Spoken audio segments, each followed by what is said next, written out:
Hello everyone and welcome back. Today we're talking about two comic books you have to read before it's too late.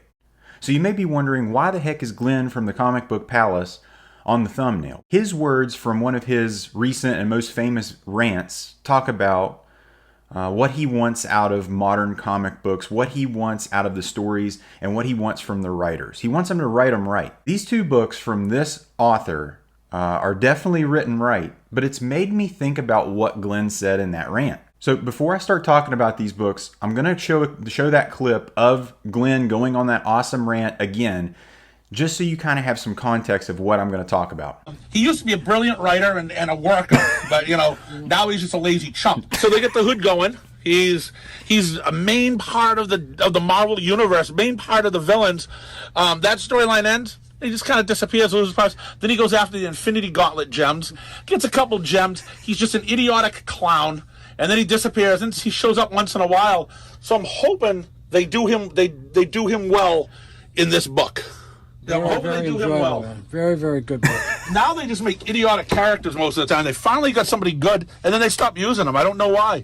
Change of the guard, maybe, or change. Well, then again, there's probably different change of writers where people don't. The writers nowadays, they don't care about the characters of what the character is anymore.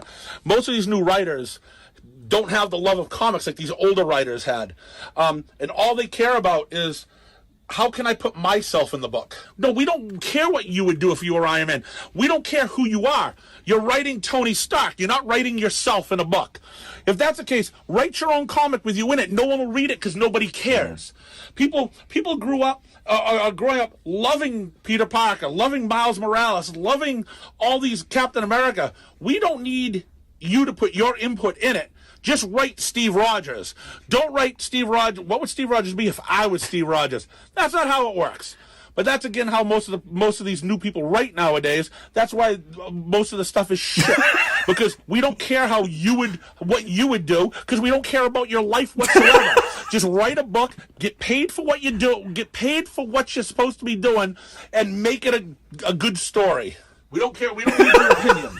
One of the big problems Glenn has with modern comics is connection and voice. The problem is it feels like when you're reading Steve Rogers or Tony Stark, you're reading the author injecting himself or herself into the writing. I was very against that, and I agreed with Glenn.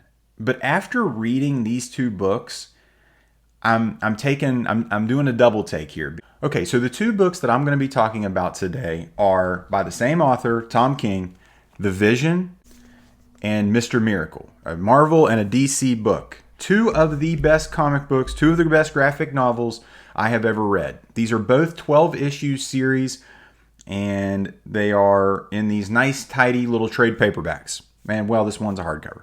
Before I start talking about these, I was sent a copy of a comic book from an amateur writer.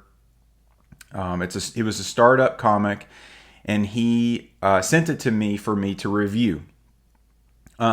After reading that book, I then read these two, and it really kind of showed the juxtaposition between an amateur writer and somebody like Tom King, who is kind of at the top of their craft.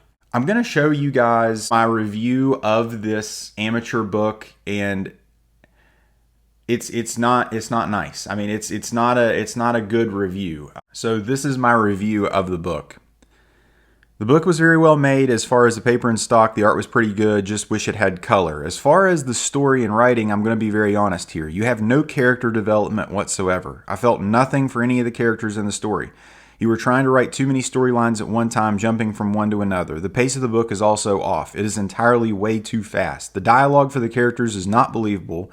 There is narration where there shouldn't be, when the pictures are telling us what's written. Also, the cover, why is it Betty Page? I don't understand what it has anything to do with the story. It comes off as you're just trying to sell a book because it has titty covers on it. So, not a great review. And as I was reading that book, the dialogue for the characters all sounded the same. And one of the big things between an amateur book and an Eisner Award-winning book is voice.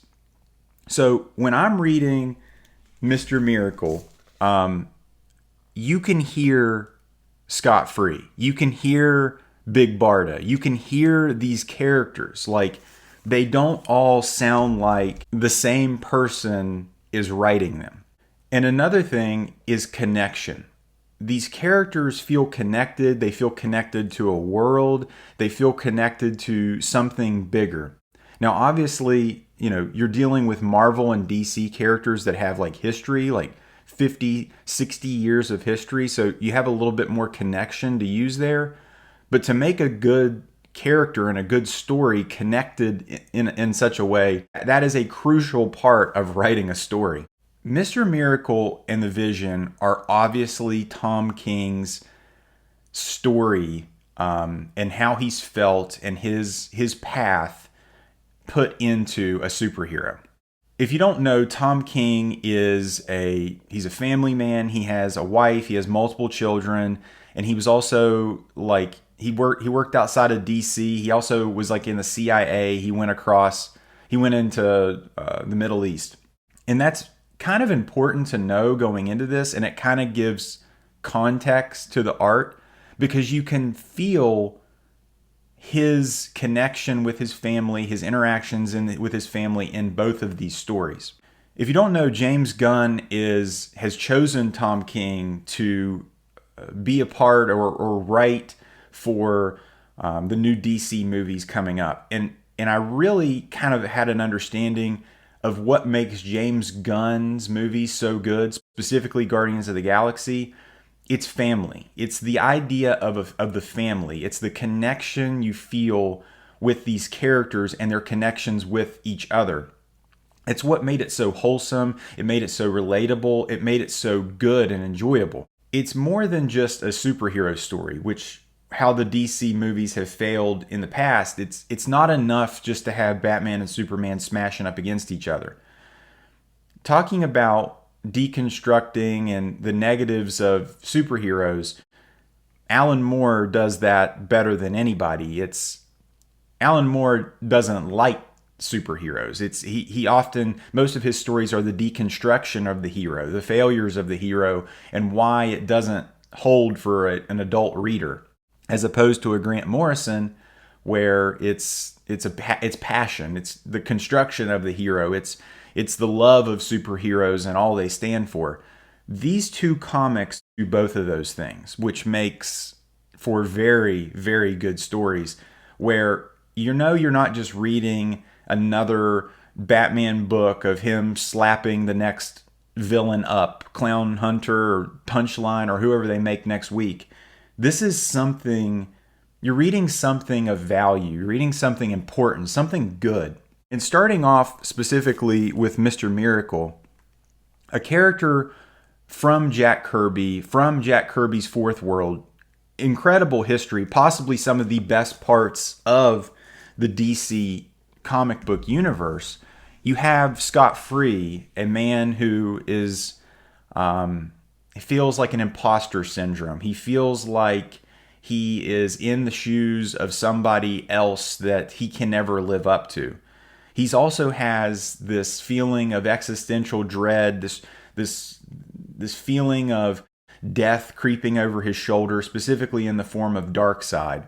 And that feeling of when you're sitting alone, and you're trying to relax, or you're trying to do something you enjoy, and then those thoughts and those feelings creep back into your head. It also talks about the fear of fatherhood, the fear of responsibility, the fear of having bigger problems, like him fighting Darkseid's armies or leading the charge against Darkseid and Orion. Also, maintaining a relationship with your significant other, maintaining, being a good father.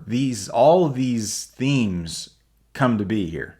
And then you have the Vision, Tom King's take on suburban life, the idea that an outsider, a feeling like you're an outsider in a community, a feeling of you're not the same as everybody else, as well as his take on being moving to somewhere and not knowing anyone, and what that feels like with a family, as well as the family dynamic. What are you willing to do to protect your family? What are you willing to do to sacrifice to keep your family together? And specifically talking about the nuclear family and how that's a positive thing, how it's a great thing. A man, a wife, and children all under the same roof. It's also a fish out of water story, a coming of age story. It has all of those things, which you can tell exactly why this was made into the WandaVision show, where they pulled a lot of that from to make a great TV show. I think both of these books are representative of an author putting himself and his experiences into a story and it working incredibly. It working more than a normal superhero story could or should even be capable of. These are two of the best comic books I've ever read. Guys, I hope you guys enjoyed this video. If at any point in time you like this video, give it a thumbs up. And if you like this video, subscribe for more. Take care.